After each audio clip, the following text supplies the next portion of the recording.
Well, welcome back. It is a beautiful day. The sky is just blue as blue can be. We got a slight wind today. It is hot. It is humid. But welcome back to Dave and Mal. I appreciate all the support, new subscribers, and really enjoyed hearing from a lot of you guys. It's different because you never met, I've never met a lot of you guys physically, like shook your hand and said, hello, I'm Dave. But over the years chatting, it's kind of fun. And you see the people that are being supportive. And I appreciate that. I appreciate it a lot, actually. I didn't know how these two videos were going to go. And man, thanks guys. Thanks for all the great comments and support and opinions about how to do things. Man, if you got anything to contribute on this build, please do. We were going to get a water pump, but we worked it out, we got that little 1/2-inch hose that I think drains maybe a gallon a minute. But what we did is I just jumped on the excavator.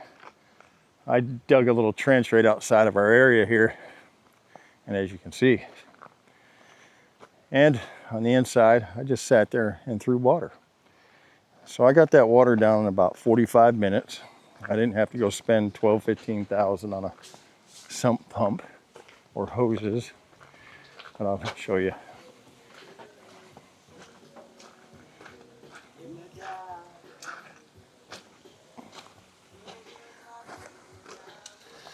Got a lot of that water out. Footers are exposed now, so we can continue. Oh, gotta be a billy goat around here, man. Now, some people thought we were doing it under a garage, but my ground level over there is about 2.5 foot above my footer. So my garage would only be about 4 feet right there. We dug some dirt out over here earlier to pull some of that water out of the work area. And now it's slowly draining into our front trench where I can get to it with the excavator. Mounted up some dirt up here, threw some water over here. This will dissipate in a day or two. Yeah, so I pulled all that dirt out that I put there and slopped it here. It's drying, sitting here just drying. Took me about an hour and a half on the excavator this morning to take care of all this stuff. That's the benefits of owning your own excavator. You can move materials, you can sling water. Most of this cocoa lumber that's over here behind me and up on this hill, when they dropped it off, I got a sling. I just wrapped it around, hooked it to the bucket, picked it up and brought it here and set it here, compared to the guys having to run back and forth. Now the other day they were bucketing out and we were set up for concrete, and I couldn't get the excavator down there, and I felt pretty bad about them having to bucket out hundreds of buckets, 5-gallon buckets of water so we can get those columns finished.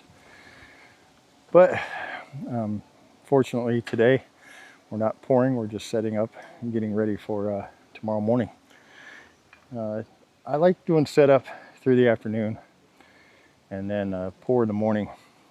We tear down the next day, set up, pour the next morning.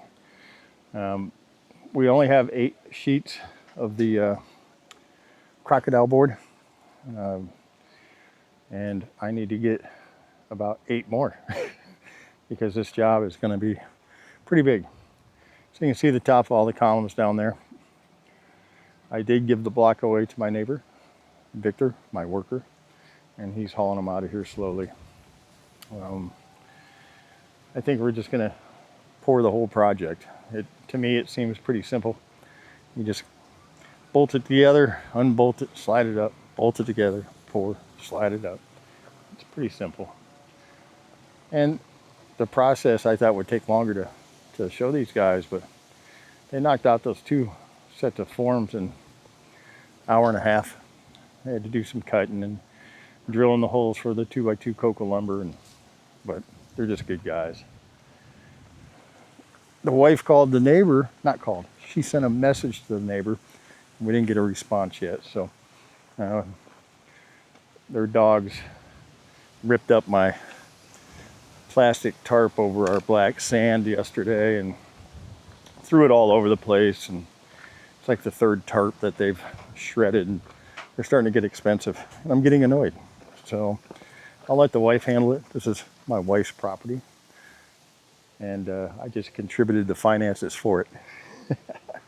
So it's best to let your wife take care of these kind of things. They can talk it out. If you get involved, then it's pressure. We talk different. We talk more harshly. We definitely talk more directly, and they don't do that much here. They work it out over time. So I'm going to let her work it out. I put that in her ball court, and we'll see how she does. She's a little beast, PC20.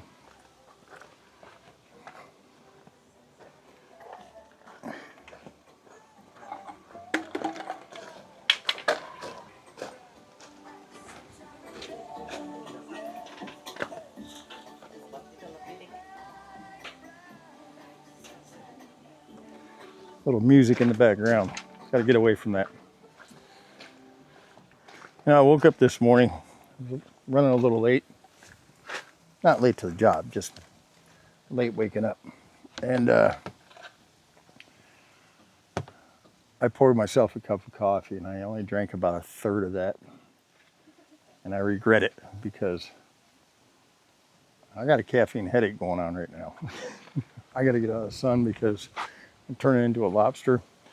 I did purchase a few things on Amazon, and I used to wear these quite a bit.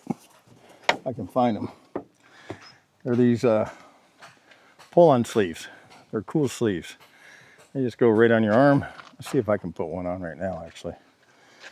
You just slide them on. My arm's sweaty, so it'll be a little difficult. Just slide them on. Pull the old shirt over, and now you don't get sunburned. Matter of fact, I'm just going to put them on. If I can find the other gray one. Huh. Well, there's somewhere in here. Maybe I'll wear the white one. I'll be two-toned today, gray and white. This sun is starting to cook my skin. There we go. There. They let the air go through, you stay cool, and you don't get burned. UV protection. There you go. Looks good, doesn't it? I look like a pro athlete now, huh? All right. Well, hopefully we'll get a bunch of the sand bagged up tonight and double up these tarps and throw a lot more of these blocks all over the top of it and try to prevent the dogs from doing this. But I can't keep going out and buying new tarps every couple days, so I think I'll just start leaving them the invoice on their property and they can pay me back. I'll let the wife do it. She is the boss, right? All right, guys. I gotta get back to work. Talk to you in a few. Well, welcome back, guys. I didn't put my mic on. Hopefully the wind's not too bad. We've been making and setting forms since yesterday. We'll measure over 6 inches and then 1 foot all the way down. There'll be 32 holes in that. We clamp 4 boards down and drill through all 4 of them at the same time, so our holes will always match up. Reason being, let's see if I can get down here without hurting my knee. There we go. We put a piece of cocoa lumber on, all those bolts go through, and in the center there, let me billy goat it over here, we have 6-inch PVC pipe. These things are secured both sides. They're not moving. And we had to do this in a way where we we have an entrance coming through here, right? We can go down on over here. We're gonna pour these walls. Then we'll have another wall right here, another wall there. But first we gotta get the furthest distance poured, and then we're gonna work our way out of this foundation. And as you can see right here, so you're gonna be walking through this area to pour all these. Once we get those completed, we'll disassemble and set up for this wall. Meanwhile, I can start pushing dirt in about a week against this foundation. So we're only going to pour to about 2 inches from the top of this, and then we'll let that sit overnight. We'll raise this up, this bolt pattern right here to the top. When we raise this bolt up, this whole panel will slide up. This bolt will be up here. This sheet will slide up, and we'll pour the remaining.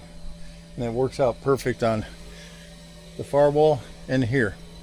That wall is 1 foot taller, same height, as you can see down these posts or columns. This is our stair step foundation because, like I said, it gave us this from the rock underneath it. And that's how we built it. So this is 1 foot higher than over here. So this pour will be a little bit deeper on the second pour compared to that one, or this side of the foundation. Been doing a little excavator work, making it a little simpler for me to walk up and down. So once we get those done, which hopefully Friday we should have the outer walls done, except for right here and right there. That gives me time to push dirt. I can get this all filled up next week. So when we're standing, we'll be standing right here to do this top beam. You get what I'm saying?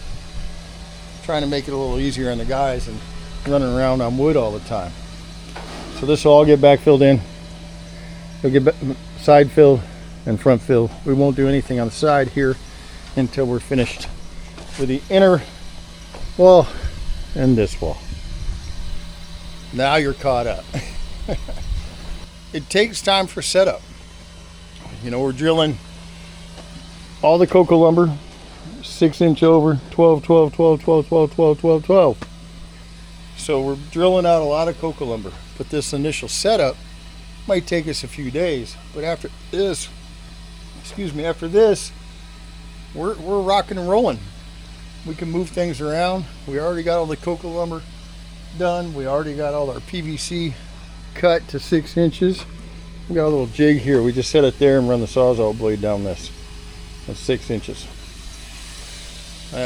This is a all thread. They call it full thread here.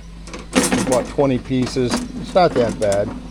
I don't know, 160 pesos a piece. $3 a 10-foot 3/8. That's about it. We have cocoa lumber coming this afternoon. We need about 18 more pieces.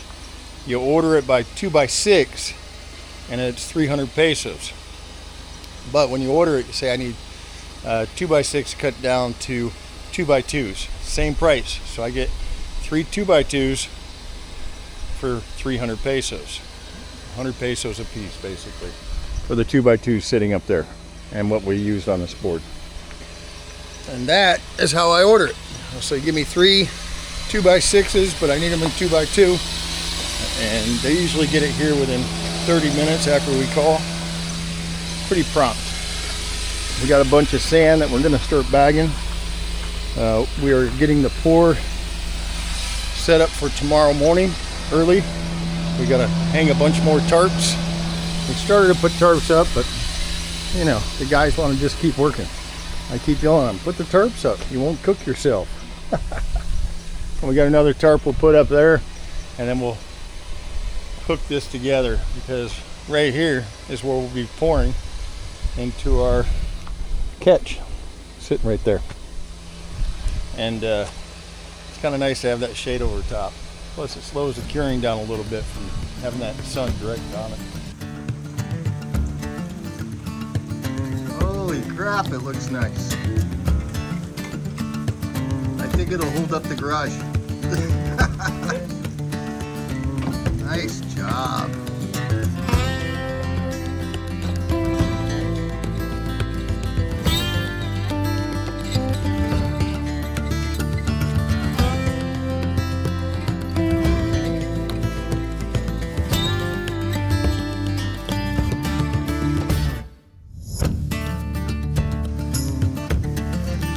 Yep, I would say that can hold up a lot of weight.